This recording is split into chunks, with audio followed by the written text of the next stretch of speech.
Mike, what do you say to people who link crime and violence to rap music? After I say you're stupid? Rap music, hip-hop, as a entity, was started in the late 60s, early 70s. Bunch of kids were in the burnt-out gutter called the South. Yeah, I'm about to give it to you. I'm going to give you some game. Check this out. I know you didn't have like Jay and a lot of other guys. I thought it was a little later than that. No, I got you. Check me out. There's going to be a movie comes out called Rubble Kings. So in the late 60s, all these kids that were kind of the fallout kids of the black nationalist movement, civil rights, poor white people's movement, Puerto Rican nationalism movement, they had street gangs in New York and the Bronx that were just essentially burnt out. At some point, very late 60s, early 70s, these kids were like, we're going to come up with our own peace treaty.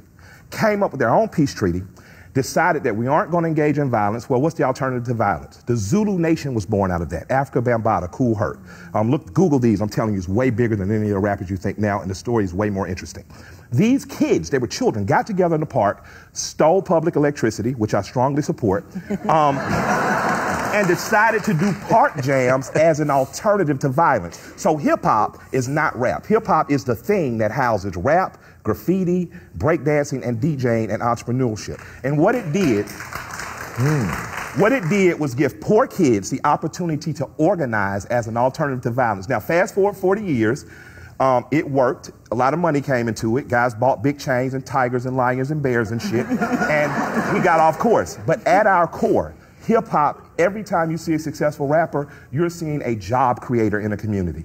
Jay-Z has provided hundreds of jobs and created dozens of millionaires, and has changed the economy in places that it wouldn't have been. Outkast in Atlanta personally changed the economy in the last 20 years. So I would say that people who say hip-hop is violence, I would say let's start with the real violence starters. Let's start with the 3 major Abrahamic religions, and let's do away with their books.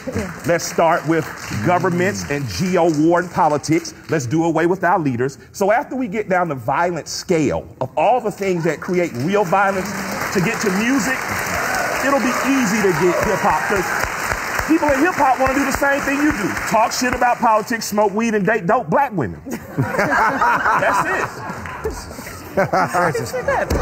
Stop using the Google, Mike. But Mike, wasn't Rapper's Delight in 1979 that's the first rap record? I thought it was Carla Thomas and Otis. Yeah, 79 was Rapper's Delight. But hip-hop's birthday is November the 12th, 72 or 73. The official birthday. It's older than me. I remember the birthday because it's my daughter's birthday. Hey, Anaya. But it started way before then. It just broke. People figured out how to sell it. Right. The kids started it as an alternative to violence. That's what disturbed me about Baltimore. Sure. When I was on Throw your hands in the air. Why can't we get back to that, They said it, like but they said in Baltimore, Crips and Bloods have united with the BGF to kill cops. But on my timeline, on my social media, I saw gang members saying, we're going to be about peace. We aren't warring with each other anymore. They didn't say anything about killing cops. They didn't say anything about it was the first time in my young life that I saw gang members say, since 1992, say we're going to invoke our own peace treaty. And what government should have done is what we do when we go to a foreign land, get all the people who were rebels and sit them down together and say, let's do some truth and reconciliation. Let's fix this thing from the ground up. And I think we need to start engaging hip hop and young people in that way. And I think things will change. We'll see systemic change. You get the last word, Killer. I love you, brother.